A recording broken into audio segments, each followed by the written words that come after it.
juga mengarrange sebuah persekutuan besar dalam hal ini ibadah. Slide saya banyak, mungkin nggak akan semua akan dibahas, tapi mungkin nanti bisa dibagikan.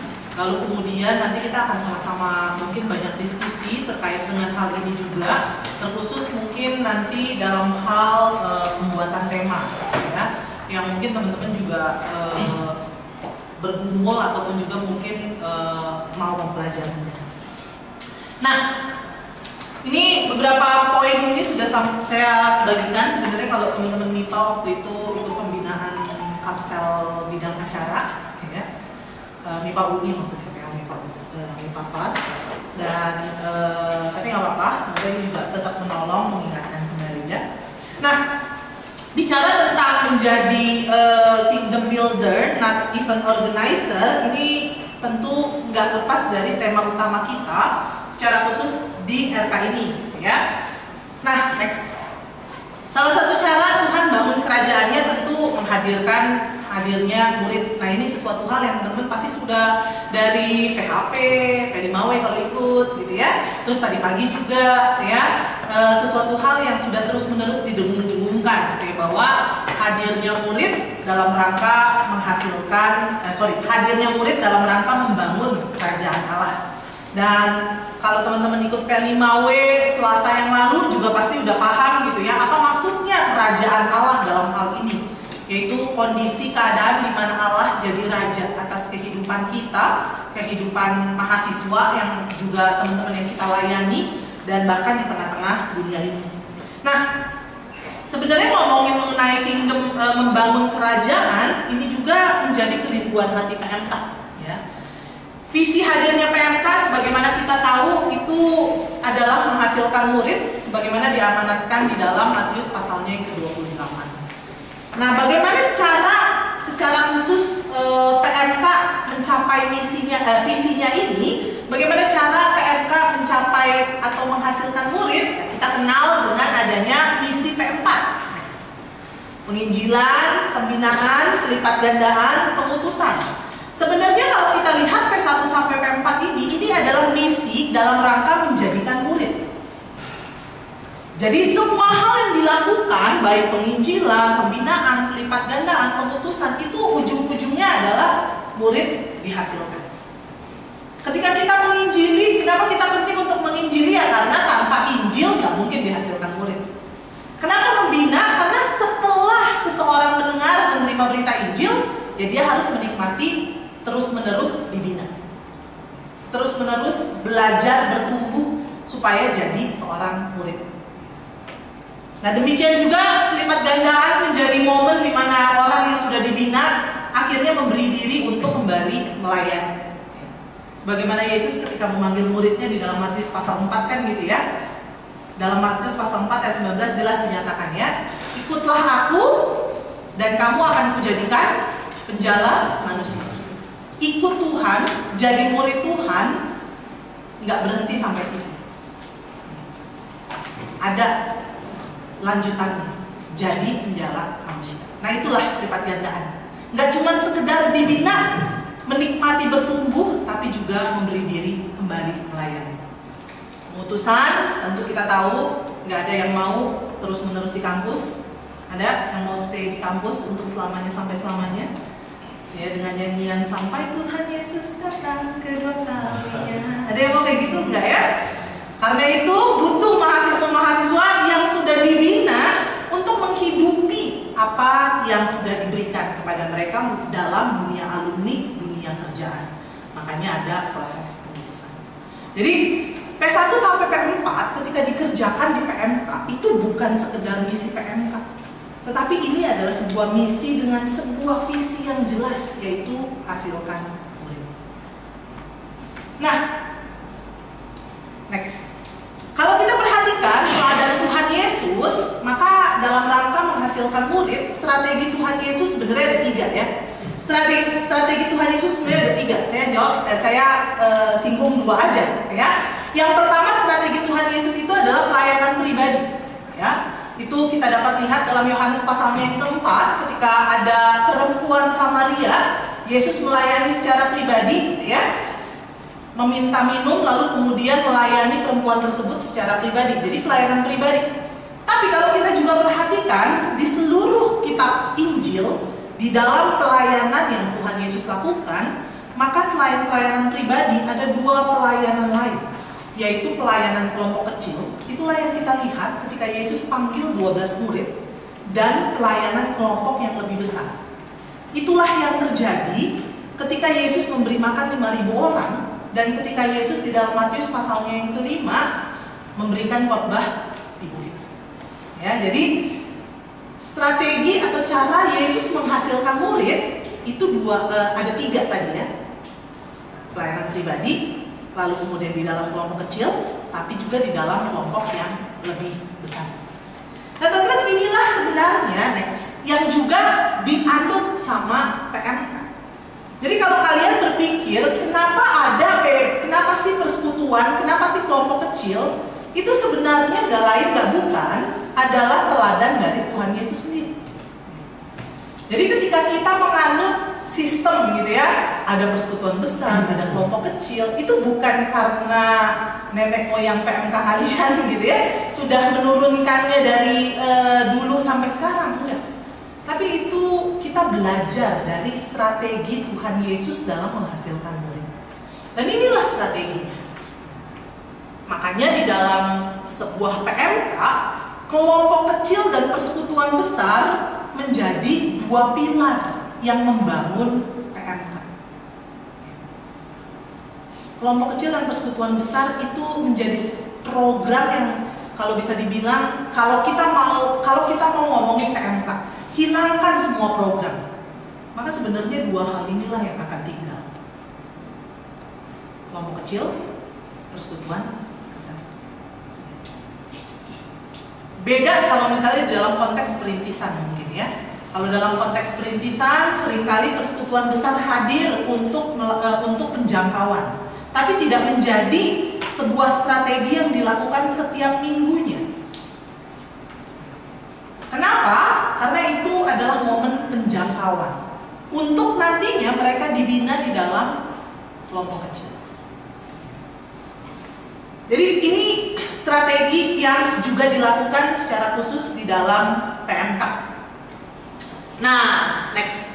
Dalam kelompok yang lebih besar biasanya ada yang namanya ibadah bersama atau ibadah komunal. Saya akan singgung sedikit, mungkin banyak ya, terkait dengan ibadah. Kenapa? Karena saya merasa bahwa persekutuan besar yang kita sedang kerjakan itu bukan cuma sekedar, kalau di dalam tema kita ya, sebuah event.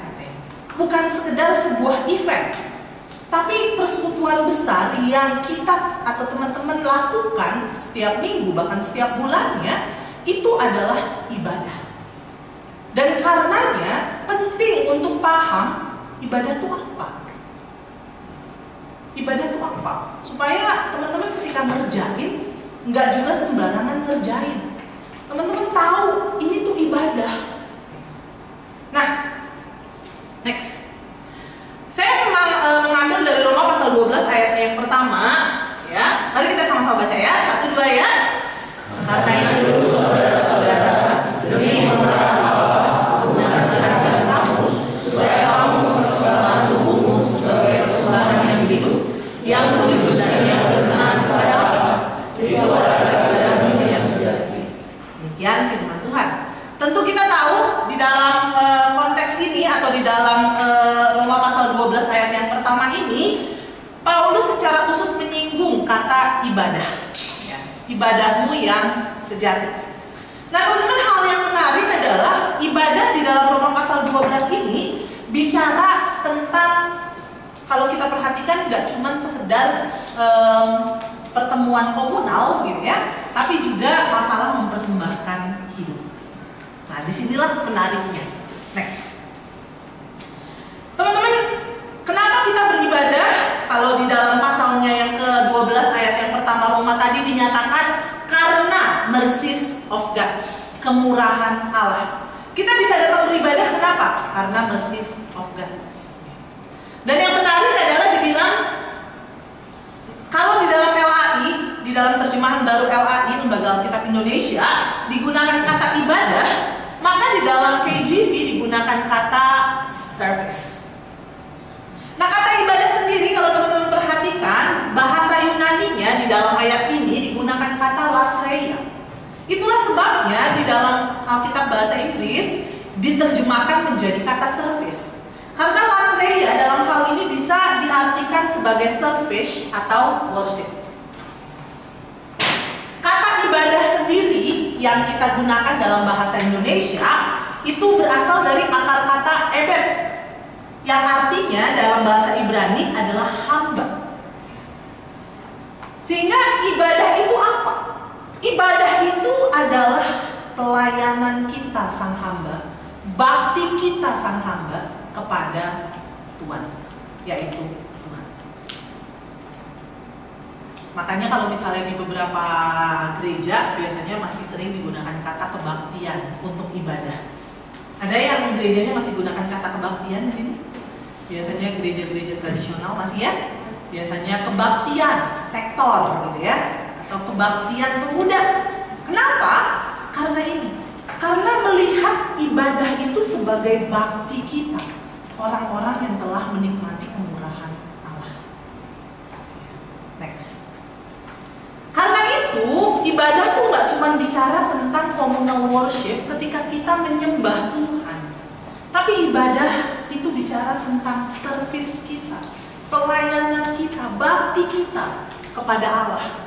Dan ini dilakukan oleh kita yang sudah terima kemurahan Allah. Jadi ketika kita mempersiapkan ibadah, teman-teman, itu sebenarnya kita lagi mempersiapkan pelayanan kepada Allah. Bahkan ketika kita sedang beribadah, sebenarnya itu adalah undangan Allah untuk kita berbakti sama Dia.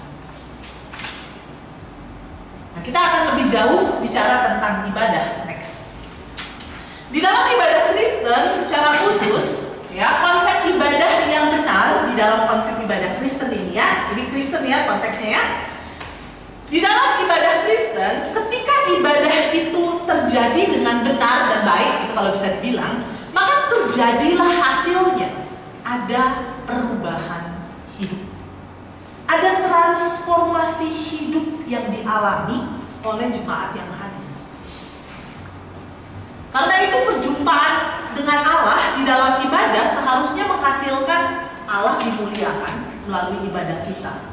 Tapi juga umat dikuduskan, terus-menerus dikuduskan, hidupnya diubahkan, ditransformasi sedemikian rupa.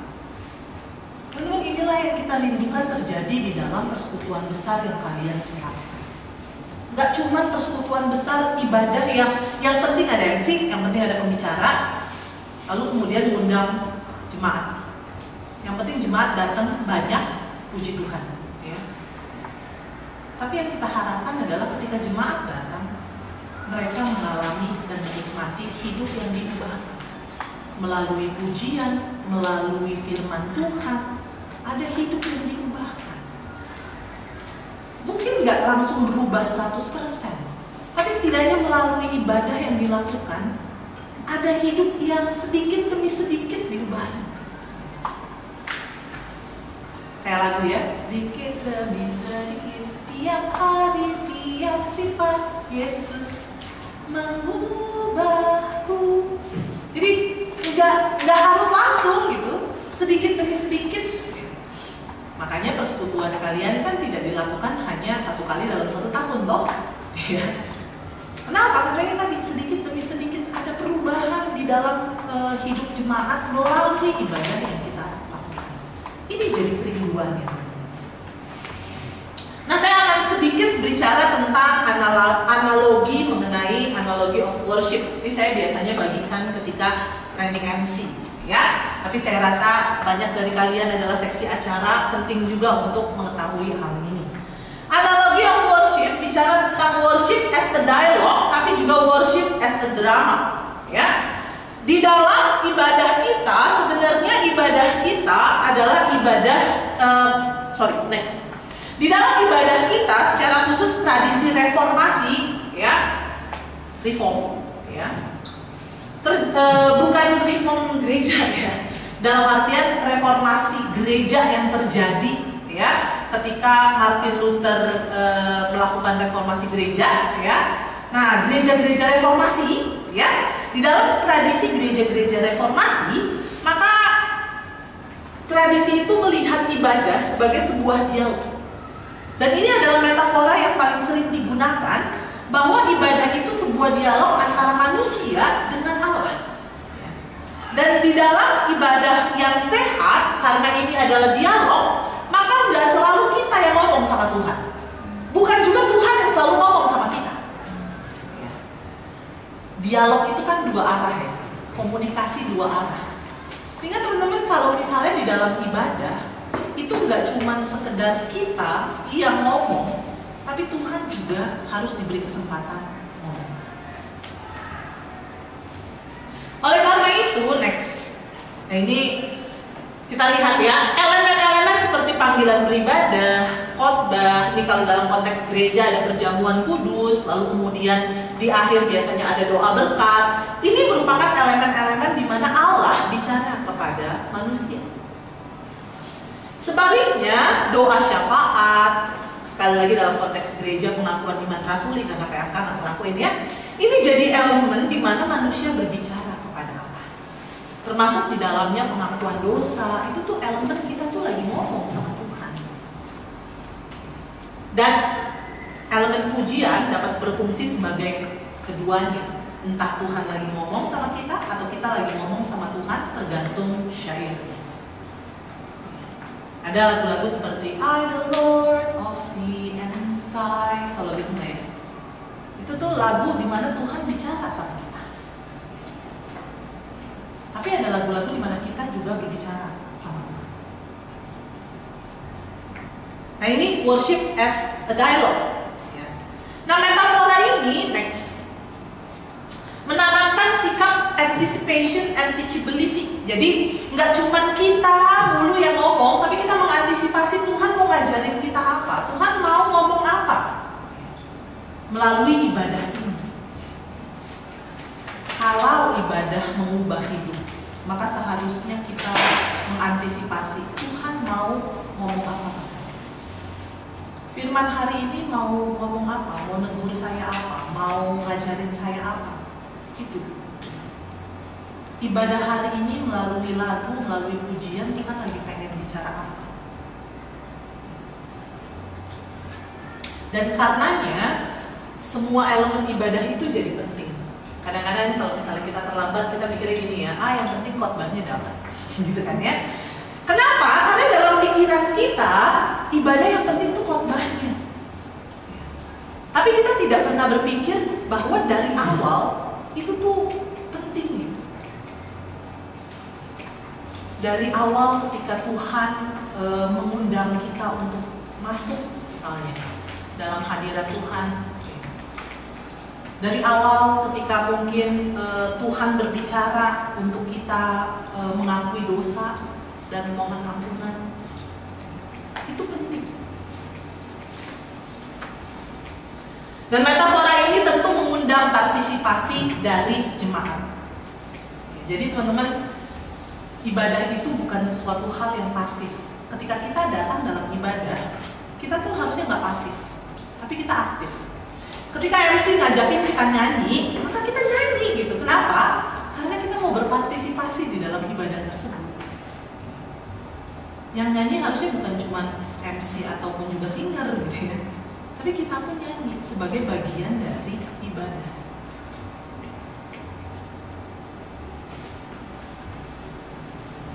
Nah, worship as a drama kira-kira seperti ini, gambarannya. Kalau tadi worship as a dialogue, nah ini worship as a drama kira-kira gambarannya kayak gini, teman-teman. Bayangkan di dalam bayangkan ibadah itu adalah sebuah drama, ya. Dan ketika kita beribadah, yang menarik teman-teman di dalam konsep worship as a drama, pelakunya atau aktornya adalah siapa? Siapa aktornya?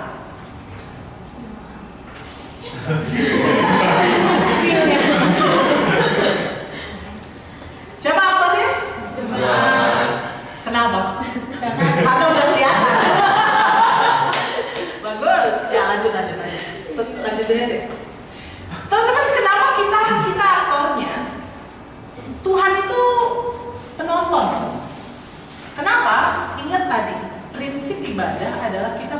berbakti sama Tuhan. Kita mau melayani Tuhan melalui ibadah ini. Ketika kita datang ibadah, yang melayani itu bukan cuma MC pemusik. Kita sebagai jemaat, kita juga lagi datang mau berbakti melayani Tuhan. Melalui apa? Melalui puji-pujian. Makanya ketika kita menyembah Tuhan, ketika mungkin MC ngajakin kita nyembah Tuhan, teman-teman, penyembahan itu tuh untuk menyatakan bakti kita kepada Allah. Yang terima penyembahannya siapa? Tuhan yang lihat. Bukan MC yang dengar, enggak. Bukan pengurus yang evaluasi, bukan. Tuhan. Pelakunya siapa? Kita. Aktornya kita, jemaat. Kalau kalian nanti menjadi pemimpin ibadah, baik itu MC next, singer, musik gitu ya, pengkhotbah, maka itu kita cuma sebagai mediator antara jemaat dan Allah. Kita, kalau kalian MC gitu ya, kita directing fungsinya, mendirect jemaat untuk ke Allah. Itu fungsi kita. Atau fungsi, kalau kalian jadi MC maksudnya, MC pemusik, bahkan pengkhotbah. Jadi kalau worship as a drama itu membayangkan bahwa ibadah ini sebagai sebuah drama di mana Allah mau nonton pertunjukannya. Pertanyaannya, pertunjukan seperti apa yang kalian mau tampilkan di hadapan Allah melalui ibadah ini? Pertunjukan macam apa yang kalian mau tampilkan? Pertunjukan yang seadanya? Pertunjukan yang penting ada? Pertunjukan low budget gitu? Pertunjukan macam apa yang kalian mau tampilkan di hadapan Allah?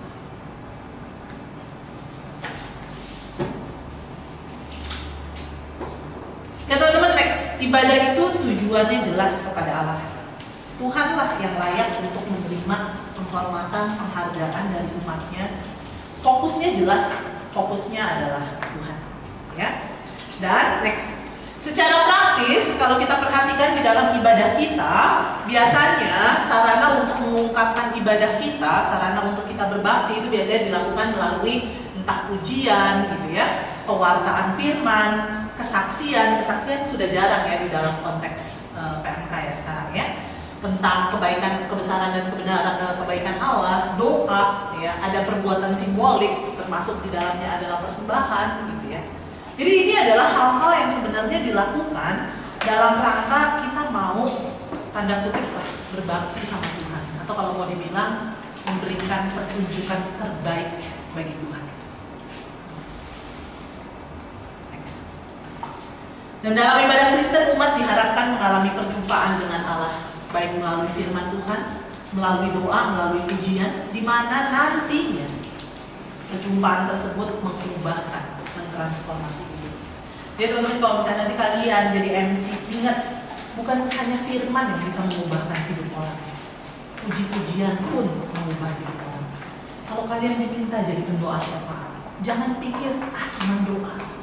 Teman-teman, melalui doa kalian Tuhan bisa memberkati jemaat yang hadir, mengubah hidup mereka. Jadi teman-teman, ketika ibadah, lihat semua poin atau butir ibadah itu penting gitu ya, dari awal sampai akhir. Jangan cuma mikir, ya sudahlah, yang penting ada lagu, yang penting ada musik, yang penting ada pujian. Itulah sebabnya kalau di dalam biasanya saya ngomongnya di training MC ya, tapi nggak apa-apa, kalian saksi aja. Itulah sebabnya teman-teman, MC ketika diminta jadi MC seharusnya nggak cuma sekedar milih lagu. Itulah sebabnya kenapa penting untuk buat alur. Karena kamu mau mempersembahkan sesuatu sama Tuhan, kamu mau memberikan pertunjukan sama Tuhan, bukan pertunjukan yang asal-asalan, acak-aduk gitu ya, tapi pertunjukan yang memang benar-benar dipersiapkan sedemikian rupa. Ada alur yang jelas. Dan demikianlah next, teman-teman, melalui persekutuan besar, nggak tahu ya, banyak. Kalau di berbagai kampus kan namanya macam-macamnya, ada persekutuan besar, ada persekutuan jemaat, ada ibadah gitu ya. Kalau di UKI namanya masih KST nggak ya? Udah nggak ya? KST masih ya. supaya ada kebaktian seluruh tingkat gitu ya, persekutuan antar fakultas. Maka melalui semua itu, semua ibadah yang dilakukan lah ya, entah juga mungkin namanya persekutuan doa ada juga ya. Teman-teman, ini kerinduan jemaat mengalami hidup yang diubah. Makanya kalau misalnya evaluasi persekutuan teman-teman atau evaluasi ibadah, jangan cuma evaluasi MC-nya tadi salah ngomongnya gitu ya. Jangan cuma evaluasi kayaknya tadi nadanya ketinggian deh. Okay. Tapi evaluasilah, kira-kira jemaat nangkep nggak ya apa yang kita mau sampaikan melalui pembicaraan? Kira-kira jemaat bertumbuh nggak ya melalui apa yang dibagikan oleh pembicaraan? Evaluasi hal yang lebih penting daripada hal-hal praktis dan teknis. Kenapa? Karena tujuan ibadah kita bukan lagi mau mencari idol, penyanyi, pemusik yang canggih dan hebat gitu. Tapi tujuan ibadah kita adalah untuk menghasilkan murid. Tujuan ibadah kita adalah jemaat bertumbuh.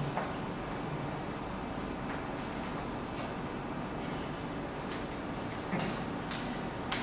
Ya, dan sebagaimana sudah disampaikan berulang kali, ibadah yang dilakukan itu juga salah satu cara atau strategi untuk hasilkan murid Kristus. Kelompok kecil cara yang paling efektif, benar, tapi bukan berarti persekutuan besar tidak bisa dipakai oleh Tuhan untuk menghasilkan murid. Jadi jangan berpikir bahwa nanti udah ada kelompok kecil, enggak. Persekutuan besar yang baik, ibadah yang baik dapat menjadi cara Tuhan untuk mengubah hidup orang. Karena itu teman-teman, panjang ya. Disinilah kita butuh pengelolaan ibadah dalam persekutuan. Ya. Next. Nah, biasanya yang bertanggung jawab, saya nggak tahu di kampus kalian, tapi biasanya yang bertanggung jawab itu bidang acara, bidang ibadah, ya, untuk mengadakan ibadah setiap minggunya atau mungkin setiap bulannya, gitu ya. Dan harapannya tentu ibadah yang kalian siapkan adalah ibadah yang mengubah hidup jemaat, menjadikan mereka murid Kristus, menjadikan mereka warga-warga kerajaan Allah yang kemudian membangun kerajaan. Nah, ada 3 hal biasanya dalam konteks ibadah yang menjadi tugas dan tanggung jawab next dari divisi acara atau divisi ibadah atau seksi acara, seksi ibadah, seksi persekutuan juga biasanya namanya gitu ya. Tapi teman-teman ngerti lah maksudnya ya. Yang pertama, saya membaginya menjadi 3 hal, tapi kita mungkin nggak akan bahas semuanya gitu ya. Yang pertama, perencanaan ibadah, persiapan ibadah, dan tentu saat pelaksanaan. Ya, apa aja yang perlu untuk perencanaan ibadah? Next, ada 2 hal yang penting ketika kalian merencanakan ibadah. Perencanaan ibadah berarti jauh-jauh hari, gitu ya. Apa aja yang penting untuk direncanakan? Tentu yang direncanakan yang pertama adalah tentukan tema atau topik ibadah. Dan setelahnya pastinya buat tujuan sasaran. Ya, kecuali kalau misalnya kalian menyerahkan saja kepada pembicara ya. Nah, sekarang pertanyaannya. Next. Coba. Saya mau tahu. Biasanya kalau kalian membuat atau menentukan tema topik ibadah dalam PMK kalian ya, biasanya apa yang mendasari? Atau kalau kalian dulu tanya gitu ya, kalian tanya nggak sih? Tanya nggak sih biasanya sama pendahulu kalian, Kak, kenapa temanya ini? Enggak ya? Terima-terima aja ya? Ada yang nanya ya? Ada yang nanya. Ya silakan, tadi dia mau mengatakan. Kalau biasanya kita mencari tahu masalah topik itu melalui kondisi jemaat. Kondisi jemaat.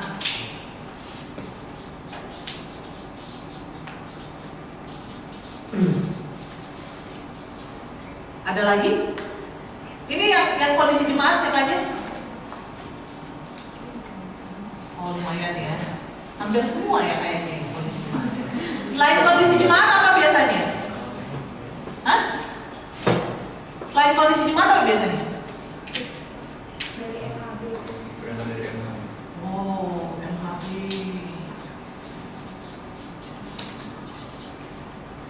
Apa lagi biasanya?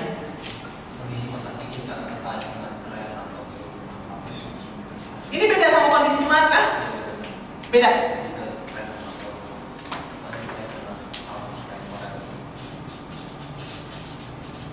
Wah, tulisannya kecil ya, maaf ya. Apalagi? Kalau kondisi jemaat tuh kayak gimana biasanya? Kalau berdasarkan kondisi jemaat biasanya gimana?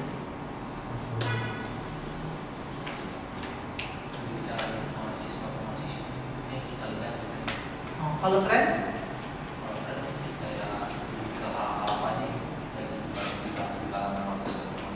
Itu nggak termasuk hidupnya mahasiswa. Apalagi kira-kira? Kondisi jemaat bisa berarti kayak mau UTS gitu. Oh, oke. Jadi misalnya kebaktian yang memang sebelum UTS banget itu pasti disesuaikan. Misalnya jemaat lagi ngalamin UTS, lagi mau UTS atau lagi mau libur gitu ya, biasanya. Oke. Apalagi biasanya teman-teman? Hanya ini? Hari besar. Event ya.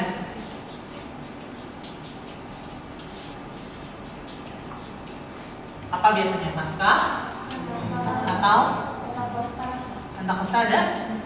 HUT biasanya kalian nggak ada yang HUT Pemda? Apalagi biasanya? Valentine event juga ya berarti ya, Valentine. Apakah di bulan Februari semuanya Valentine? Biasanya? Atau cuma satu mendekati 14 doang Valentine? Mendekati 14 biasanya. Apalagi teman-teman? Hari kemerdekaan event ya. Ya, hari kemerdekaan bahas tentang bangsa gitu. Tentang kemerdekaan. Apalagi? Biasanya hasil bedah buku. Hasil bedah buku.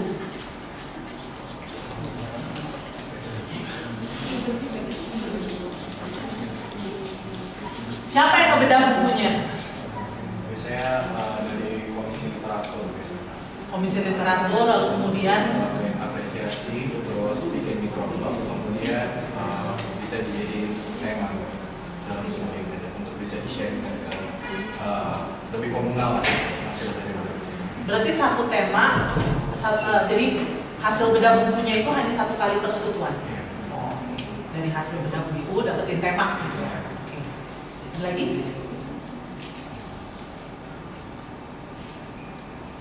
Kalau kondisi jemaat biasanya kalian dapetin dari mana? Melihat jemaatnya langsung apa yang sedang dirasakan. Melihat jemaatnya langsung. Kamu melihat bisa Melihat kayak, oh kayaknya lagi kurang semangat nih, kita harus tanya juga. Atau cuma Biasanya, melihat? Iya sih, kayak ada apa di setidaknya. Enggak ada kursi kan? Butuh duduk enggak? Oh enggak ya. Oh biasanya ditanya. Ditanyanya biasanya langsung atau pakai G-form gitu-gitu? Langsung. Biasanya langsung. Oke. Minus? Follow up jemaat berarti yang ini ya berdasarkan kondisi jemaat. Oke. Baiklah. Kita lanjut ya. Nah, teman-teman untuk menentukan tema atau topik ibadah, biasanya ada dua hal yang kalian harus perhatikan. Yang pertama, tentu jangan lupakan visinya, menghasilkan murid.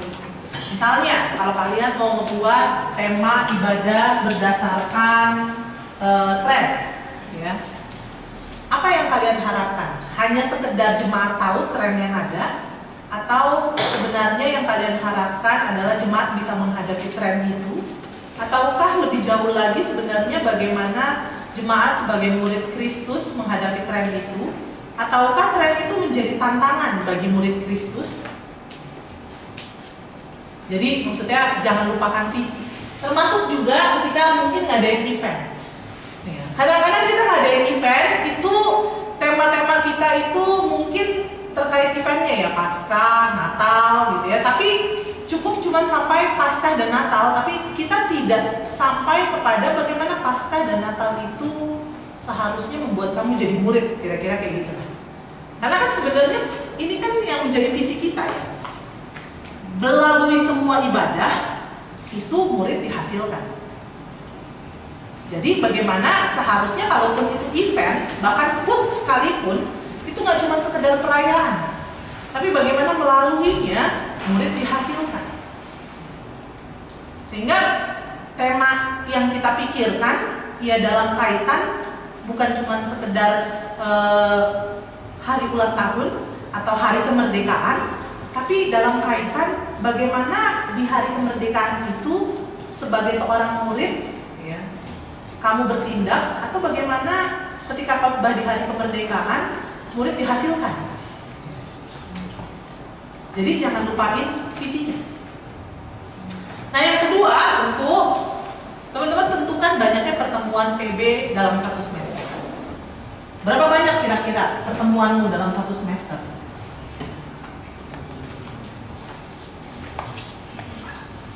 Berapa banyak PB dalam satu semester biasanya? Banyaknya ya, satu semester.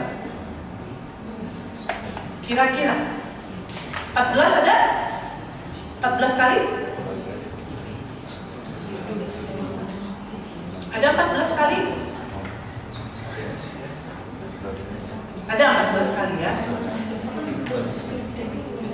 Ada yang lebih dari 14 kali? Kalau kurang pasti ada, tapi ada yang lebih dari 14? Berapa kali? 16 kali dalam satu semester. Satu semester. 16 kali ya, 16 kali. Itu berarti berapa tuh? 4 bulan. Kurang lebih maksudnya. Ada yang 16? Juga? Sorry, tadi komputer. Oh, stan memang beda.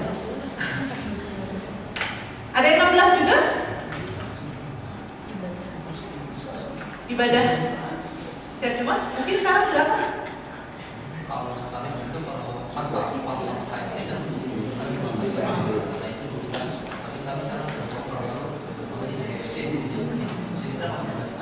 14 kali ya. Minus kira-kira berapa? 10-an. Kalau MIPA berapa kali? Sesuai kontrak kuliah. Sesuai dengan? Sesuai kontrak kuliah, tapi dipotong UTS UAS. Dipotong UTS UAS biasanya nggak ada. Teman-teman di sini juga UTS UAS biasanya nggak ada?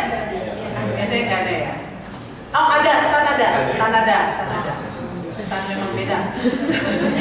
IPB? Biasanya off sih kalau UTS UAS. Berapa kali biasanya kalian?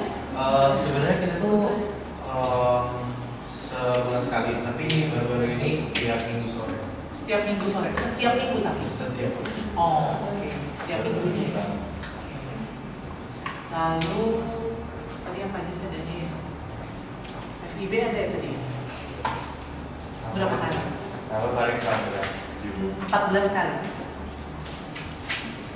Terus sendiri Fasilkom ya ini? Ada ya? Oh, FISIP ya? Ada FISIP? Nggak ada juga. FISIP UI maksudnya? Nggak ada ya? Ini apa aja yang tadi? IPA, Fasilkom tadi nggak ada ya? Psikologi ya? Psikologi sama 14.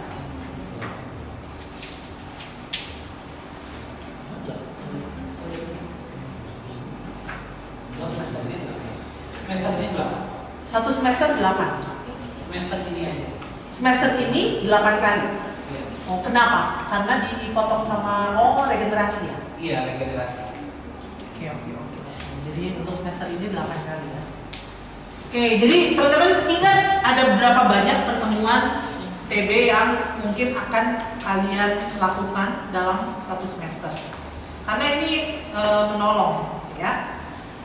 Nah lalu kemudian biasanya kalau menentukan tema atau topik ibadah itu next ini ya bisa berdasarkan waktu atau event yang disesuaikan dengan misi PMK.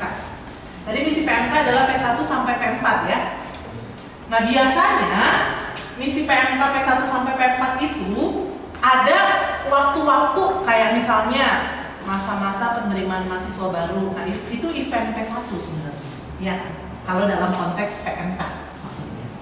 Jadi event P1 itu biasanya merupakan event PI, tapi di dalam konteks pelayanan mahasiswa itu PMB, penerimaan mahasiswa baru. Sehingga kalau kita perhatikan tema-tema di dalam PB itu bisa difokuskan pada misi P1 sampai P2. Kenapa? Karena kadang-kadang kayak gini. Ini PB ya, saya ngomonginnya PB. Tema-tema seperti pelipat gandaan, pengutusan mungkin bisa dilakukan, tapi mungkin dalam satu semester atau dalam semester-semester tertentu saja. Dan itu nggak harus setiap saat, setiap waktu, karena kadang-kadang ada lagi pembinaan pelayan lainnya. Ada pembinaan pelayan lainnya. Ya. Pengutusan lebih lagi, biasanya cuma 1 kali dalam 1 tahun. Bagus kalau ada. Kadang-kadang juga tidak mengadakan, tapi mengikut sertakan mungkin kepada mungkin kayak kalau dalam konteks sekarang ada nanti kayak NAS, ya, ada PGSM seperti itu ya. Jadi kalau teman-teman perhatikan, kalau misalnya mau memasukkan tema-tema P3, P4, mungkin 1-2 tema ya. Ada baiknya tema-tema PJ, P3 dan P4 dilakukan di luar PB ya. Nah, itu dalam bentuk apa aja? Misalnya tadi ya, bisa training gitu ya, bisa juga kalau misalnya ke PMKJ. Nah, itu PMKJ itu sebenarnya untuk banyakan seharusnya untuk teman-teman yang akan melayani gitu ya. Jadi yang tema-tema pelipat gandaan gitu ya. Nah, lalu kemudian PJ dapat menjadi tempat juga untuk melayani bagi anak kelompok kecil. Nah, kadang-kadang yang memang kesulitan biasanya adalah berulang. Ya, jadi tahun kemarin P1 sudah dilakukan, tapi kan tahun ini ada mahasiswa baru masuk lagi, P1 lagi kan dilakukan ya. Jadi kadang-kadang kayak gitu ya, jadi berulang. Nah teman-teman, disinilah kadang-kadang memang yang menyulitkan.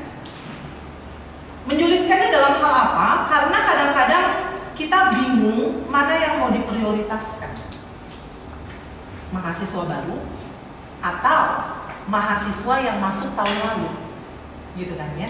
Karena kan terus bergulir kan ya?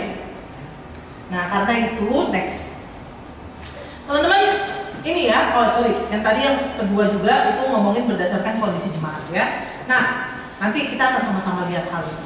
Nah, ini kita bicara tentang berdasarkan waktu atau event dulu, sesuai dengan P1 atau P2. Nah, hal yang harus kita perhatikan, kadang-kadang kita pikir, dalam pemikiran kita, saya nggak tahu sih ya, mungkin ada juga, mungkin juga enggak. Nah, dalam pemikiran kita, seringkali P1 itu kayak anak tangga. Pokoknya harus P1 dulu, baru nanti bisa P2. Siapa yang punya pemikiran kayak gini? Harus P1 dulu, baru nanti P2. Karena kalau misalnya P1 nggak lulus, nggak bisa di P2. Ada yang punya pemikiran gitu? Hah? Ini senyum-senyum nih, iya atau enggak? Tapi seringkali inilah yang terjadi di dalam PMK. Seringkali kita berpikir bahwa kalau udah P1, maka langsung ke P2. Jangan sampai P1 gitu kan. Kita mikirnya gitu ya. Padahal di dalam konteks pelayanan kita semua itu berulang. Bisa jadi sekarang P1 nanti tahun depan P1 lagi. Nah karena itu teman-teman, seharusnya kita tidak melihatnya seperti anak tangga, tapi kita melihat pertumbuhan itu seharusnya spiral. Di sini P1, bisa jadi di sini P2, tapi mungkin nanti di sini P1 lagi. Kalian udah ngadain P1 ketika maba masuk. Paskah biasanya jadi momen juga kan untuk P1 lagi, ya kan? Karena itu jangan pakai pemikiran ini. Karena kalau kita pakai pemikiran ini, kita akan membuat sebuah tema yang kemudian anak tangga. Teman-teman yang pakai MHB tadi, kalian buatnya gimana? Dari kan MHB kan itu ada per ininya enggak? Yang 1, 2, 3 itu berangkatnya dari tema besarnya itu, nanti kita sesuai lagi sama kondisi jemaat. Oke. MHB itu ada bab 1, terus sampai bab ada yang 10, ada yang 12 ya? 11 atau 12 ya? Ya inilah ya. Nah teman-teman, kalau MHB pun biasanya nih ya, MHB itu bab 1 sampai dengan bab kurang lebih yang ketiga atau bahkan yang keempat lah ya, karena ini poin-poin penting. Saat teduh, doa, PA. Nah, ya kan ya? MHB itu baru, saat teduh 2, doa 3, biasanya PA 4. Masih gitu nggak ya? Kayaknya masih gitu ya. Nah, biasanya teman-teman setelah bab 4, 5 sampai 12 itu sebenarnya kalian bisa gunakan, nggak harus berurutan. Tergantung kondisi anak kelompok kecil kalian. Selama sudah melewati bab 1 sampai bab 4, kalian mau langsung bab 12 karena kalian lihat anak kelompok kecil, bab 10 ya? Masih bab 10 ya? LDS tuh bab 10 masih ya? PKK bab 10 masih kayaknya 12 kalau nggak salah juga 11 gereja. Ya, bab 10 ya. Kalau kalian mau langsung ke bab 10 karena kalian lihat ya anak kelompok kecil saya kayaknya pacaran gak suka sama orang yang gak seiman, boleh langsung ke bab 10. Jadi MHB pun bab 1 sampai bab 4 itu dasar, khususnya bab 1. Ya kalau misalnya kalian tiba-tiba langsung ke bab 10 ya jangan. Kan tetap harus ada dasarnya ya. Makanya tadi P1 tetap menjadi dasarnya. Tapi kalau mau balik lagi ke P1 nggak apa-apa juga, karena itu dasarnya. Nah, jadi jangan melihat ini sebagai anak tangga, tapi ini harus diselesaikan dulu, karena ini dasar. Kenapa ini harus diselesaikan? Karena ini dasarnya. Untuk bangun fondasi, ini poinnya. MHB bab 1 sampai bab 4 kalau kalian PMK kalian gunain, bab 1 sampai bab 4 itu fondasi dalam membangun rohani. Setelahnya itu udah kehidupan praktis sebagai seorang Kristen. Makanya bab 5 sampai dengan bab 12 kalian gak harus urutan, terserah kalian mau yang mana. Nah teman-teman demikian juga di dalam membuat tema-tema atau topik-topik persekutuan. Jangan berpikirnya anak tangga, tapi pikirnya itu ya ini spiral. Karena anak tahun, misalnya kita buatlah, kita tahun berapa? 2025. Anak tahun 2024 masih ada nih ya, harusnya masih ada kan ya. Anak tahun 2024 dia pastinya sudah dapat P1, ya kan? Bahkan dalam 1 tahun mungkin P2 juga udah masuk. Nah, mungkin kan, nggak ada kan dari kalian dari September 2024 sampai dengan Agustus 2025 semuanya temanya penginjilan, enggak kan? Ada yang kayak gitu, ya penginjilan semuanya temanya dari 1 tahun gitu. Enggak ya? Enggak kayak gitu kan ya? Nah, karena itu anak 2024 bisa jadi sudah dapat P1, P2, bahkan mungkin ketika dia datang udah dapat P3 sekarang. Ya? Maksudnya tema-tema ya, kalau saya ngomongin ini maksudnya tema-tema P1, tema-tema P2, tema-tema P3. Nah, masuknya angkatan 2025.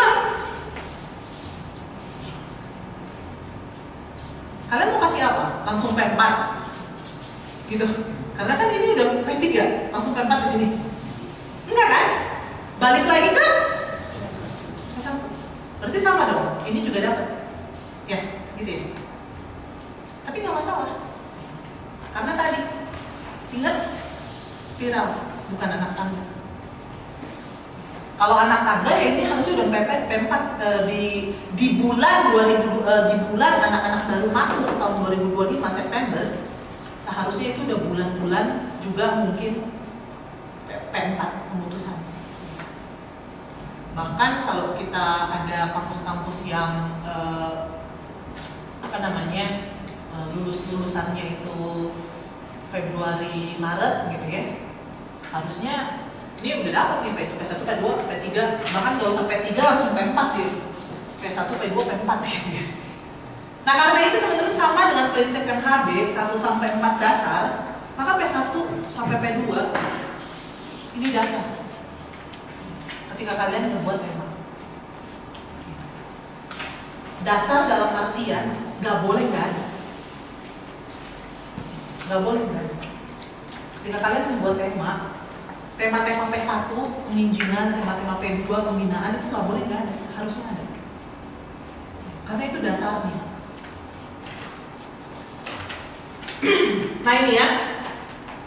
Nah dalam masa-masa ini kita dapat membukakan tema-tema atau topik tentang penginjilan. Nah seterusnya kita bisa bukain tema-tema pembinaan. Nanti masa Raya Paskah mungkin kembali lagi gitu ngomongin terkait dengan penginjilan. Next.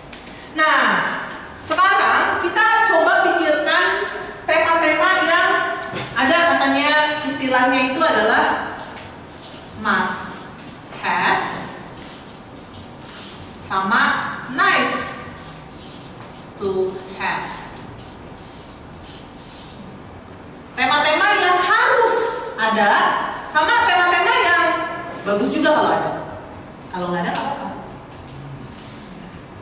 Nah apa tema-tema must have-nya? Nah kira-kira ini ya.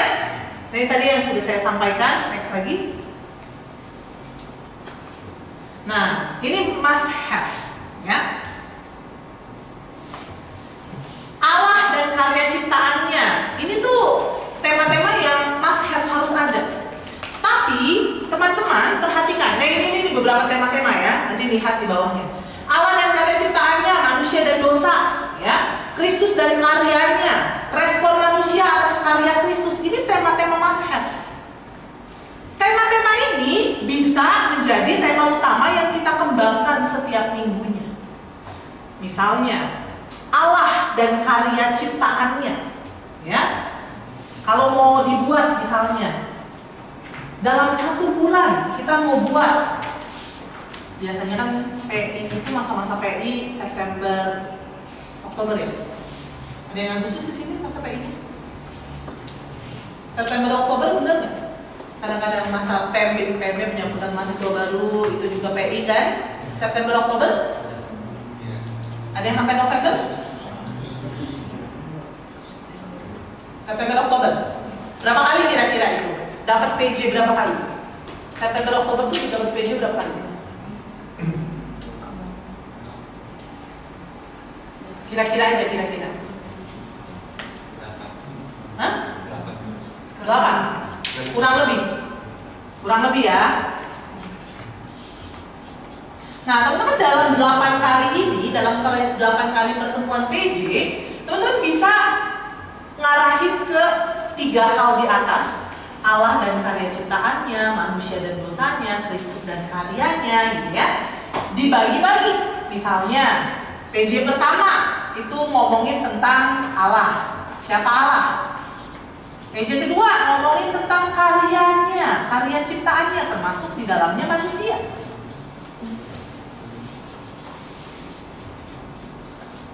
Mungkin kalian bilang gini, terus Kak, persekutuannya di mana? Gitu kan ya? Persekutuannya di mana? Ya kan kadang-kadang kalau awal-awal masuk tuh biasanya kalian mau tanda kutip kan ya, memasarkan persekutuan gitu, marketingin persekutuan kan ya biasanya ya di awal-awal, ya nggak sih? Biasanya kayak gitu kan? Kalau udah ngomongin doktrin Allah langsung Kak, pulang mereka semua gitu ya, besok nggak datang lagi gitu. Awal-awal biasanya kan masih kayak persekutuan, nikmatin gitu ya, kau saudaraku, kau saudariku gitu ya, saling mengasihi ya. Nah, teman-teman bisa juga ya, di awal-awal itu mungkin perkenalan akan PMK kalau mau buat. Awal-awal banget ini ya, awal-awal banget PMB. Mungkin juga karena itu awal PMB, itu nggak masuk di dalam PJ. Bisa juga itu nggak masuk dalam PJ. Tapi kalau emang misalnya kalian pengen banget gitu ya, sebenarnya bisa juga masuk di sini ya teman-teman ya. Karya ciptaan Allah. Karena persekutuan itu ngomongin masalah keberadaan manusia. Keberadaan manusia yang sebenarnya bukan makhluk sendiri, tapi makhluk sosial. Allah menciptakan manusia itu sebagai makhluk sosial, dan karenanya ada persekutuan. Bisa ngomongin terkait dengan Allah dan karya ciptaannya dalam hal ini manusia. Nanti mungkin bisa dikaitkan masuk dalam dosa. Seringkali inilah yang terjadi, manusia tidak lagi suka bersekutu. Jadi teman-teman ini bisa di breakdown. Tapi mungkin ini tema utama. Jadi tema utama ini bisa di breakdown menjadi tema-tema kecil lainnya. Paham nggak ya? Nah karena itu teman-teman, respon manusia atas karya Kristus itu kan sebenarnya sudah masuk P2, menyerempet masuk ke P2, pembinaan. Bahwa ketika kamu sudah menikmati karya Kristus, ya ini nih yang jadi respon kamu.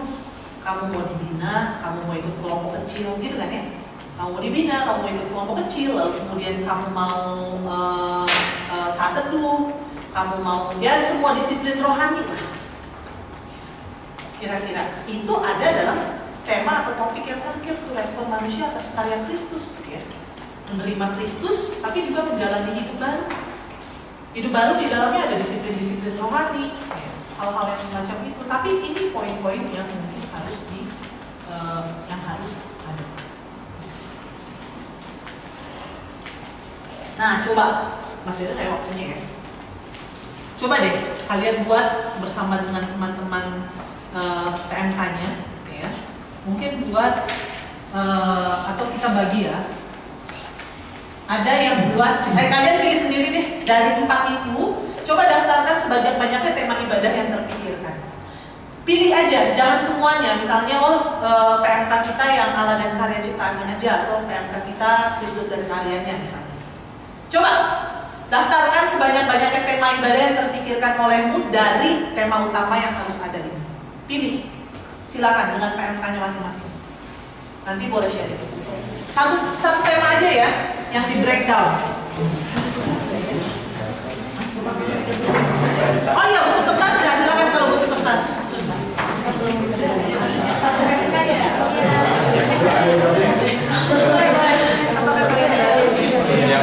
Nah, boleh sharing mungkin teman-teman? Ada yang mau sharing mungkin? Silakan. Kita pilih temanya yaitu manusia dan dosa, yaitu manusia jatuh dalam dosa akibat dosa. Jadi karena mahasiswa itu masih memikirkan yang namanya nggak peduli akan kehidupan, apa sih dosa, bahkan dari zaman saya kayak ngomongnya tuh kayak itu PMK tempat hanya orang-orang suci saja, berarti kan mereka masih nyaman dengan dosa tersebut. Jadi untuk tema yang pertama kita mengangkat yang pertama apa jenis-jenis dosa. Jadi kita harus tahu dulu apa itu dosa. Nah, terus yang kedua itu kejatuhan manusia dalam dosa. Bagaimana ini adalah alur atau proses manusia jatuh ke dalam dosa. Yang ketiga itu adalah kompromi manusia dalam dosa. Bagaimana ketertarikan manusia dalam dosa tersebut? Apakah dia nyaman dan bagaimana dan yang keempat itu penyelamatan manusia dari dosa. Jadi di sini setelah dia masuk kita mengangkat kembali yaitu penyelamatan. Yang ketiga, yang kelima yaitu pertobatan. Setelah diselamatkan manusia akan bertobat sepenuhnya. Setelah itu kita ada yang disebut 6 yaitu penyebaran bagaimana diri tersebut hilang dari dosa atau kembali ke kehidupan yang baru. Jadi ini kalau yang pertama tadi apa itu dosa gitu ya, ngomongin terkait dengan apa itu dosa. Lalu kemudian bagian kedua apa tadi? Yang kedua itu kejatuhan manusia dalam dosa. Kejatuhan manusia di dalam dosa. Dosa itu apa? Lalu kemudian kejatuhan manusia di dalam dosa. Atau mungkin bisa dibalik kali ya. Kejatuhan manusia dalam dosa dulu, karena kalau mau ngomongin kejatuhan manusia dalam dosa, barulah nanti dosa tuh apa aja sih? Dosa tuh nggak cuma sekedar ketika kamu makan apel lalu kemudian kamu berdosa gitu ya. Tapi dosa tuh apa aja gitu. Jadi kejatuhannya dulu, baru mungkin bisa dosa-dosanya. Karena kalau langsung dosa-dosanya, anak-anak akan ngerasa langsung ditunjuk gitu ya. Wah, gua kayaknya datang ke sini semua dosa. Tapi maksudnya kalau ngomongin kejatuhan dalam dosa itu memang sesuatu hal yang Alkitab kan katakan ya, bahwa memang manusia jatuh dalam dosa. Nanti baru minggu depannya dosa tuh apa gitu. Apakah ketika kamu mungkin nggak datang gereja itulah dosa, ataukah apa? Sebenarnya dosa tuh yang disebut dosa apa gitu. Mungkin kalau mau dasarnya itu dulu kali ya. Tapi kalau tadi kayaknya langsung ke ke Kristus dan karyanya juga kayaknya tadi ya, soalnya ada penyelamatan juga ya, bagian keselamatan. Oke, thank you deh. Ada lagi? Shalom semuanya, sebelumnya perkenalkan kami dari Pemkastan. Kami memilih tema utamanya itu dari yang respon manusia atas karya Kristus. Tapi sebelum itu kalau dari kita Pemkastan itu dari sebelum masuk tema ini kita terlebih dahulu tuh masuk ke yang 1-2 dulu teman-teman, yang dimana itu kita diberi kayak doktrin. Yang utama kan doktrin manusia, doktrin dosa, lalu yang terakhir itu ada doktrin keselamatan. Baru kita akan masuk ke bagian ketiga yang respon manusia gitu atas karya Kristus. Nah, yang pertama itu kita juga ambilnya dari urutan MAB juga. Yang pertama itu adalah tentang memulai hidup baru. Di sini ada temanya Living Renewed in Christ, yang dimana kita bagaimana kayak memulai hidup baru itu gimana, dan dilanjut dengan tema ini tentang waktu teduh, yang dimana kita ambil temanya ini TGIM, yang dimana kayak akronim yang mungkin lagi tren gitu, dan kita coba ini rubah ini jadi kan with that is for us, dimana kita bagaimana memprioritaskan waktu dengan Tuhan. Dan lanjut ketiga ada lanjut dari tadi itu ada tentang doa, yang dimana itu kita ambil temanya Daniel Church of Prayer, dimana kita meneladani tokoh dari Daniel tentang berdoa. Thank you. Berarti tadi poin respon manusia atas karya Kristus diawali dengan MHB, misalnya memulai hidup baru, lalu kemudian ngomongin masalah saat teduh, lalu kemudian doa. Nah tadi teman-teman kalau misalnya tadi sempat disinggung ya di awal-awal tuh mau ngebukain tentang Allah, doktrin manusia gitu ya. Nah teman-teman kan biasanya kalau penginjilan itu kan penerimaan mahasiswa baru ya, dan itu biasanya mahasiswa baru itu ada yang sudah terbina, ada yang belum memang terbina sama sekali. Jadi mungkin kalau misalnya pun kita mau membukain terkait dengan hal-hal doktrinal, mungkin tidak harus menggunakan kata doktrin, karena itu mungkin akan berat untuk adik-adik mahasiswa baru. Jadi kita bukakan, tapi mungkin membukakannya sebenarnya kita bukan doktrin, gitu ya, pengajaran. Tapi jangan gunain kata doktrin, karena itu akan terlalu berat untuk adik-adik mahasiswa baru ketika mendengar. Nah memang teman-teman kalau teman-teman perhatikan, ini kan PEG ya, poin penginjilan. Jadi memang dalam konteks penginjilan inilah yang paling penting. Ada Allah dan karya ciptaannya yang teman-teman mahasiswa baru tahu bahwa dunia ini punya Allah loh. Hidup pun punya Allah, kamu tuh diciptakan oleh Allah. Lalu kemudian ada juga terkait dengan tapi kamu udah jatuh dalam dosa. Itu kan sebenarnya ya poin PEG. Lalu kemudian tapi kamu yang berdosa ini dikasihi oleh Allah, makanya Kristus mati untuk menebus dosa-dosamu. Jadi ini sebenarnya poin-poin penginjilan, poin-poin PI yang teman-teman bisa gunakan, tanda kutip ya, kalau mau dibilang apa ya, tema besarnya gitu ya, maka tema besar ini bisa dibedah lagi gitu ya, menjadi tema-tema yang lebih kecil, tapi poinnya sama, arah ke sana. Tadi teman-teman udah baik gitu ya ketika ngomongin respon manusia atas karya Kristus, ya memang itu ya. Memang ketika kita sudah menikmati karya Kristus ya jatuh-jatuhnya kan disiplin rohani gitu ya, hal-hal yang semacam itu. Thank you teman-teman. Ada lagi yang mau sharing?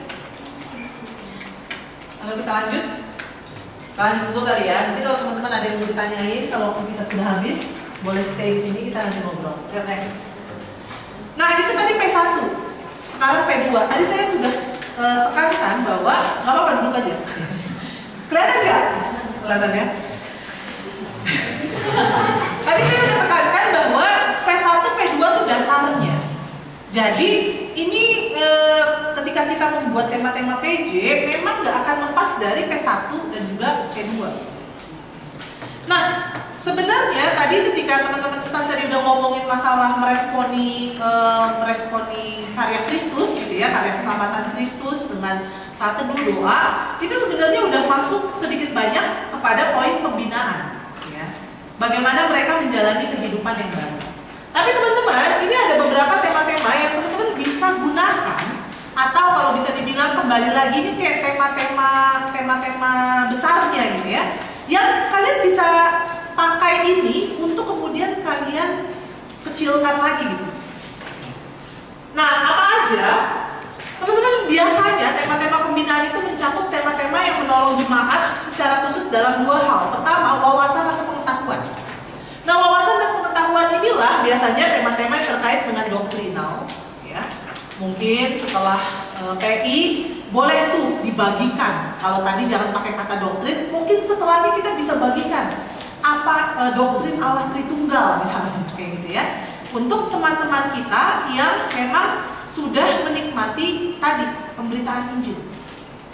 Lalu kemudian bisa juga membukakan tema-tema terkait dengan visi misi, dan biasanya ini poin pentingnya, keunikan PMK, khususnya interdenominasi.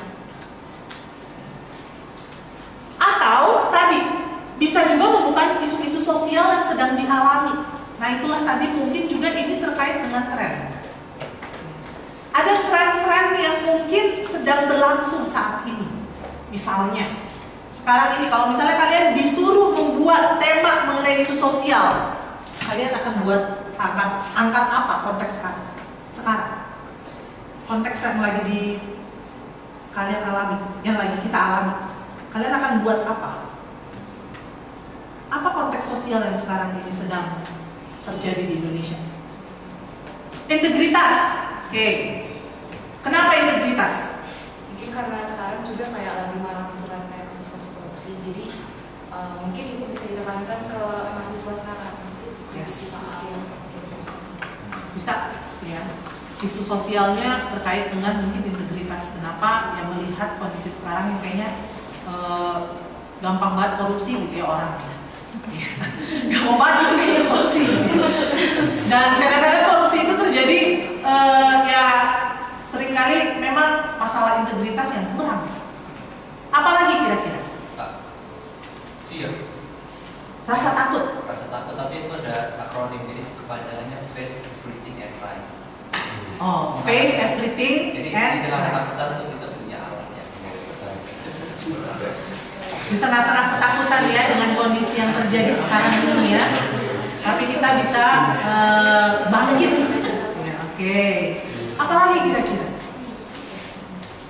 Atau mungkin dalam konteks kampus kalian ada kondisi-kondisi tertentu? Silakan, Dedek.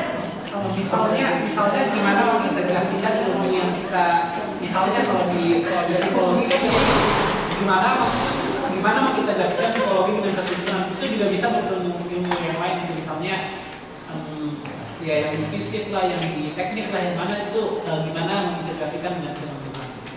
Boleh juga ya, bagaimana mengintegrasikan ilmu dengan firman atau iman ya, dalam konteks ataupun juga kondisi yang ada. Bisa, boleh ya.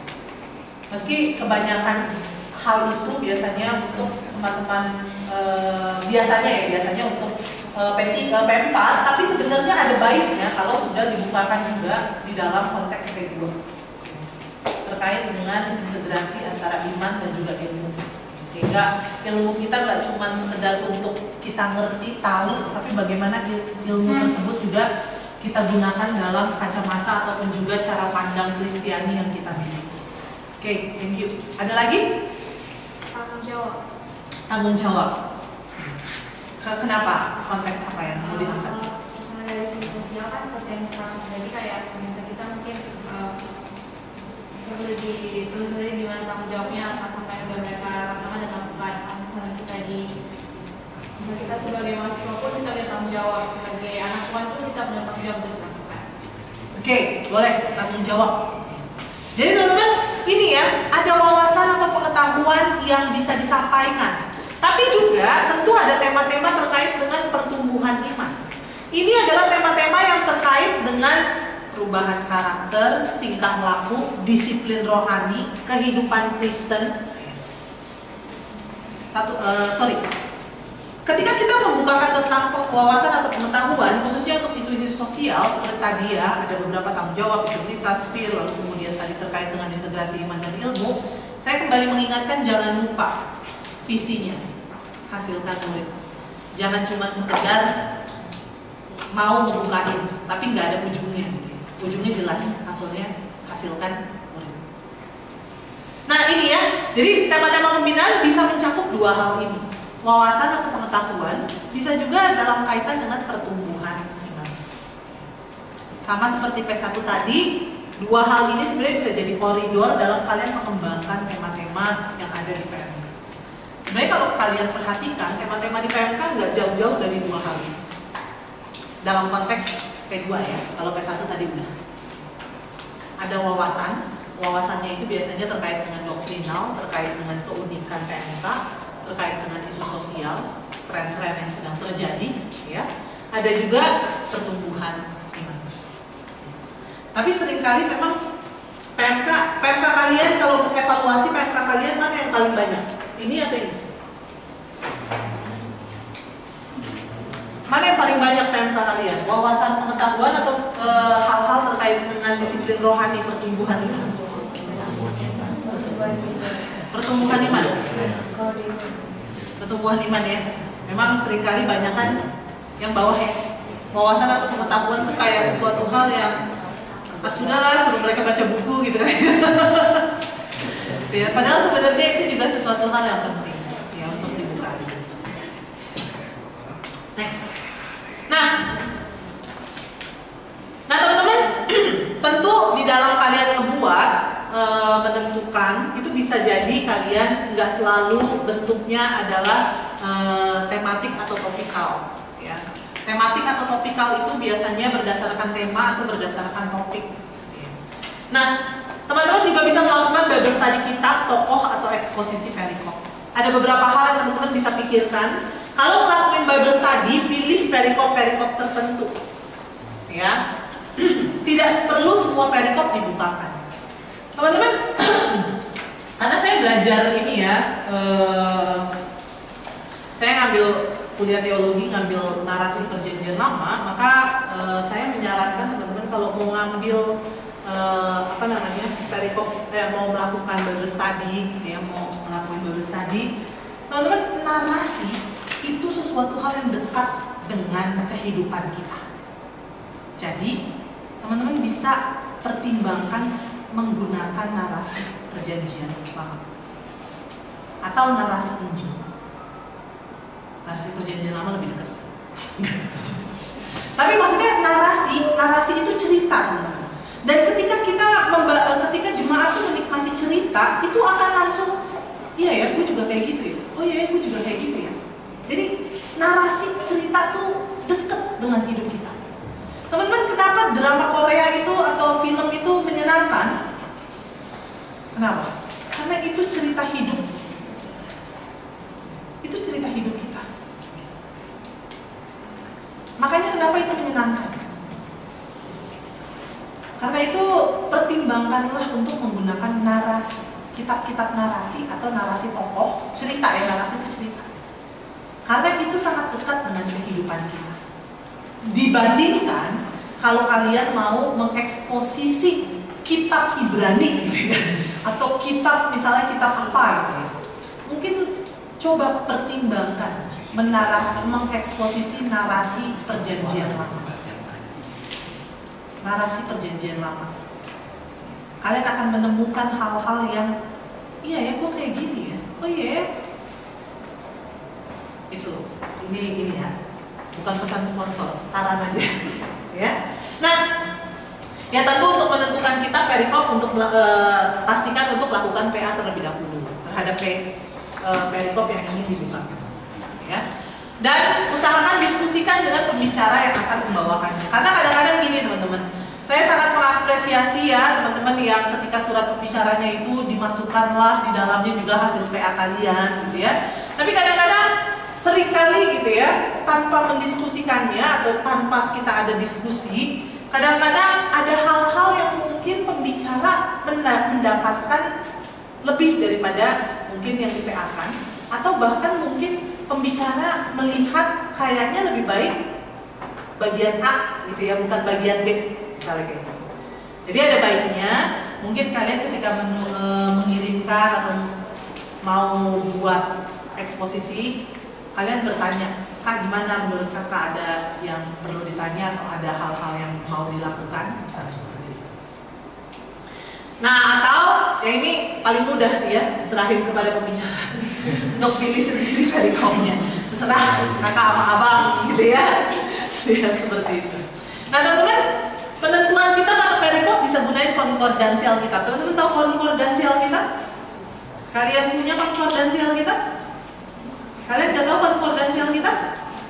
Teman-teman, konkordansi Alkitab itu bukan kamus Alkitab ya. Konkordansi Alkitab itu seperti ini. Kalau misalnya kalian ada buku lagu perkantas, ada daftar isinya gitu ya. Nah, konkordansi kira-kira seperti itu. Ayat-ayat mana? Kalau bicara tentang kasih Allah, ayat-ayatnya apa aja? Ya. Kalau mau bicara tentang misalnya mujizat, ayat-ayatnya apa aja?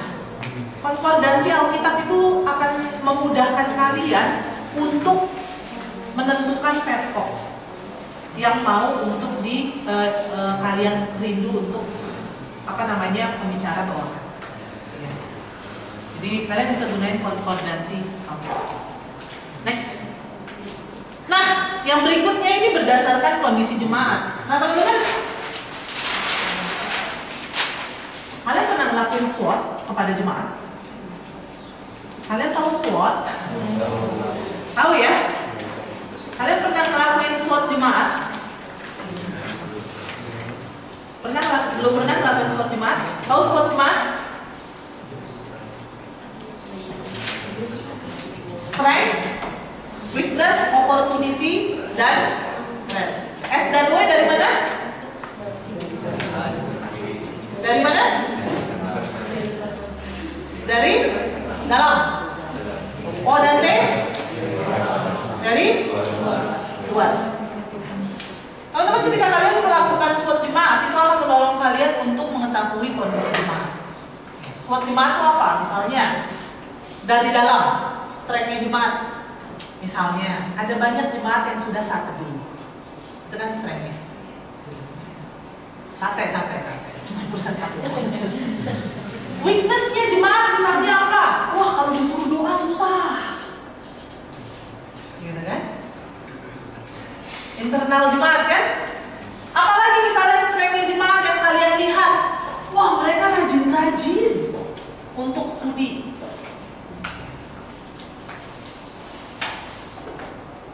Weakness-nya? Tapi mereka malas persekutuan.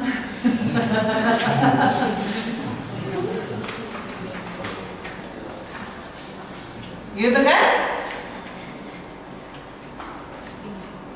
Opportunity-nya misalnya dari luar apa yang kalian lihat bagi jemaat? Kalau melihat jemaat ini kan tadi dari dalam diri jemaat. Maka hal-hal apa, atau kalau dari threat-nya lah, hal-hal apa yang mengancam jemaat? Tadi ada satu fakultas yang ngedatengin saya, dia bilang katanya ada ajaran sesat. Ini threat. Ini threat. Tapi opportunity-nya apa? Mungkin opportunity-nya adalah kalau ancamannya dari luar, misalnya ancaman sehat,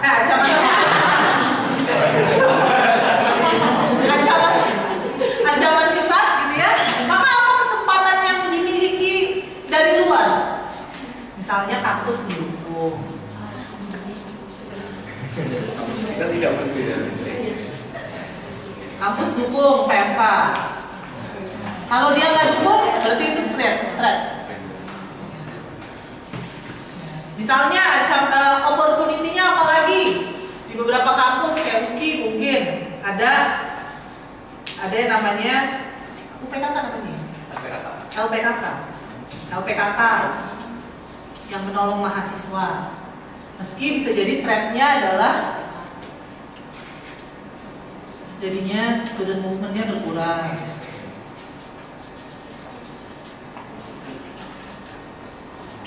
Nah, teman-teman, ini doang ya. Lakukanlah SWOT ini. Kenapa? Dengan melakukan SWOT ini, kalian akan tahu kondisi jemaat kalian. Kalian akan tahu, dan ketika kalian akan tahu mana nih yang harus dibukakan. Wah, jemaat kita rajin nih doa atau rajin nih saat teduh, ya. Berarti mungkin tema-tema atau topik saat teduh kita bisa kurangi misalnya. Wah, jemaat kita nih rajin ya belajarnya gitu, tapi kok dia malas sih persekutuannya gitu. Berarti tema-tema apa nih yang perlu kita bukakan? Nah, ini berdasarkan kondisi jemaat. Jadi berdasarkan kondisi jemaat itu bukan berdasarkan event apa yang lagi bukan sekedar berdasarkan event apa yang lagi dialami oleh jemaat. Oh, jemaat lagi mau UTS, ya udah kita bukain tentang UTS. Oke, jemaat lagi mau UTS, tapi coba kita lihat SWOT-nya jemaat, strength-nya jemaat ketika UTS. Apakah mereka berintegritas? Nggak nyontek? Atau jangan-jangan mereka suka nyontek? Kan dari situ pun kita bisa, ketika kita bisa membuat tema kan.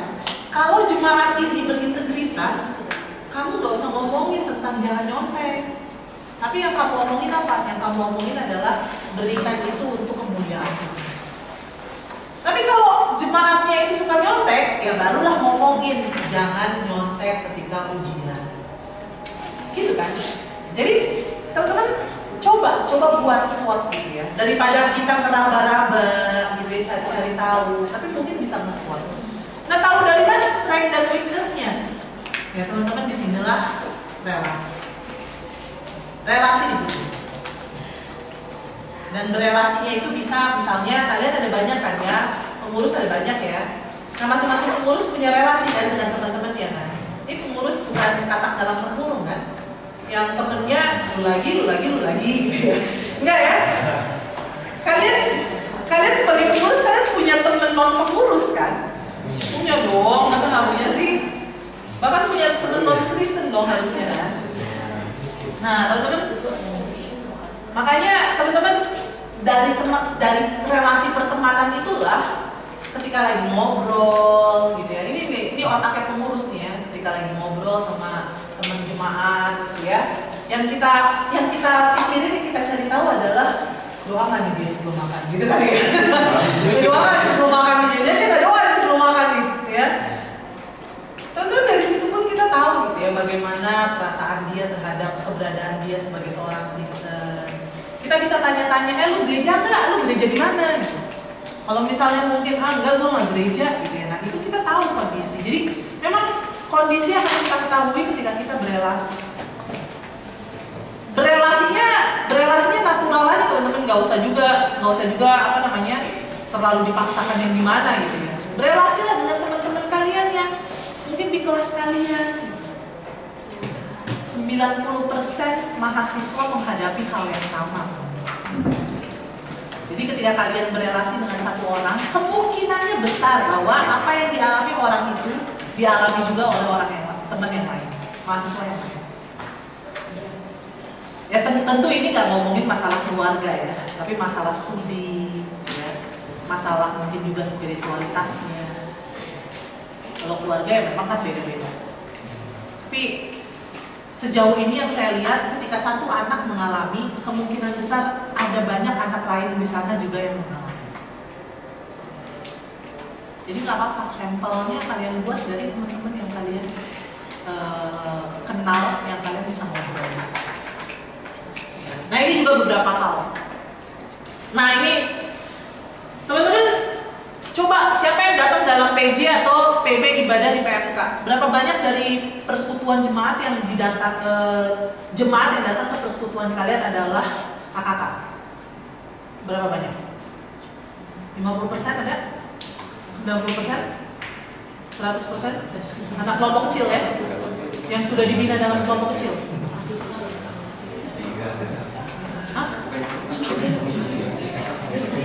20% ada? Berapa banyak? Enggak ada, 10% ada ya? Atau kalau mau ditanya, lebih banyak yang datang ke PJ itu anak-anak non kelompok kecil KTB ataukah yang ikut kelompok kecil KTB? Non kakak KTB. Yang lainnya? Non kakak KTB? Kebanyakan yang datang atau kakak KTB? Ada yang kakak dan KTB. Yang non kakak KTB boleh? Yang lebih banyak non kakak KTB.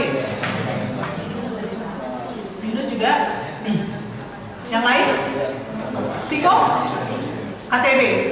kakak KTB. MIPA kakak KTB itu 50-50 60-40 banyak apa lagi? Semenjak angkatan 24 lebih banyak yang AKK kayaknya. AKK KTB. Oke. IPB? Non. Kakak KTB. Kalau siswa karena itu udah termasuk LPG ya, tapi belum bertarung di tengah. Kalau IPB? Biasanya sih yang masuk ke dalam kepengurusan staffnya gitu aja. Oh, yang masuk dalam Ya, kepengurusan. justru mereka yang mau. Nah, teman-teman, itu kalau misalnya kalian tahu, itu juga bisa menentukan ketika kalian membuat tema. Kenapa? Karena tentu prioritasnya itu prioritas temanya akan diberikan kepada, misalnya, kalau dia adalah mungkin nih ya, AKK atau AKTB, ya mungkin perikop mengenai saat teduh lagi itu akan menjadi perikop yang mungkin mereka akan udah dapetin, udah gue lakuin, ngerti ya? Kalau AKK dan AKTB yang datang. Tapi kalau yang non AKK dan non AKTB itu sangat penting, sangat-sangat penting untuk ngebukain lagi saat teduh, ngebukain lagi tentang doa, penting banget. Karena mereka nggak dapetin itu di tempat lain, atau maksudnya tidak dapetin itu di luar persekutuan besar, karena mereka nggak ikut kelompok kecil maksudnya. Jadi maksudnya ini. Nah, karena itu dalam penentuan tema butuh prioritaskan objek yang disasar, yang kalian mau sasar dalam PJ kalian siapa. Kalau non AKK, non AKK, non AKTB, ya berarti buatlah tema-tema yang menyasar non AKK dan non AKTB. Tapi kalau emang misalnya AKK dan AKTB, berarti persekutuan kalian menjadi salah satu cara juga AKK kalian bertumbuh. Ya berarti buatlah tema-tema yang akan menolong mereka semakin bertumbuh, gitu ya, AKK dan AKTB yang ada. Nah ini ya, prioritas objek sasar bisa membuat kita fokus dalam mencari tahu kebutuhan jemaat yang harus dicari lebih banyak. Nah, teman-teman, ini saya kasih aja ke kalian bisa diskusikan, pikirkan mau membuat tema dan topik itu berdasarkan apa? Mau buat berdasarkan perikop, berdasarkan kondisi jemaat, ya ingat di SWOT dulu, ya, ataukah mungkin ya tadi berdasarkan P1 P2, ya. Kalau membuat berdasarkan P1 ya tadi, dan buat berdasarkan P1 P2 yang tadi, ya pasti ada must have-nya, ada hal-hal yang harus ada, nggak boleh nggak. Kalau misalnya kalian bilang, udah bosen sama tema-tema P1, langsung aja kita ke tema-tema disiplin rohani. Nah teman-teman, kalian mau hasilkan murid atau enggak gitu ya? Karena hasilkan murid salah satunya ya kenalkan mereka sama Kristus. Kalau mereka nggak kenal Kristus, gimana mereka menjadi murid? Anak baru tiba-tiba masuk disuruh saat teduh, bingung mereka. Jadi ini hal-hal yang penting untuk dipikirkan. Ini jam berapa dulu? Wih, oke sudah selesai. Ya, cukup. Saya dikasih nomor 15 kan belum 4 ya ampun. Nanti teman-teman bisa baca aja selebihnya, nanti dikasih dikirim. Ini tadi setidaknya penentuan tema dan topik sudah. Kalau teman-teman ada yang mau tanya, kalau teman-teman ada yang bingung, boleh nanti kita boleh diskusi, gitu ya, boleh konsultasi. Lalu kemudian sekarang kita tutup dulu dalam doa ya deh. Karena kita mau makan. Mari kita bersatu dalam doa.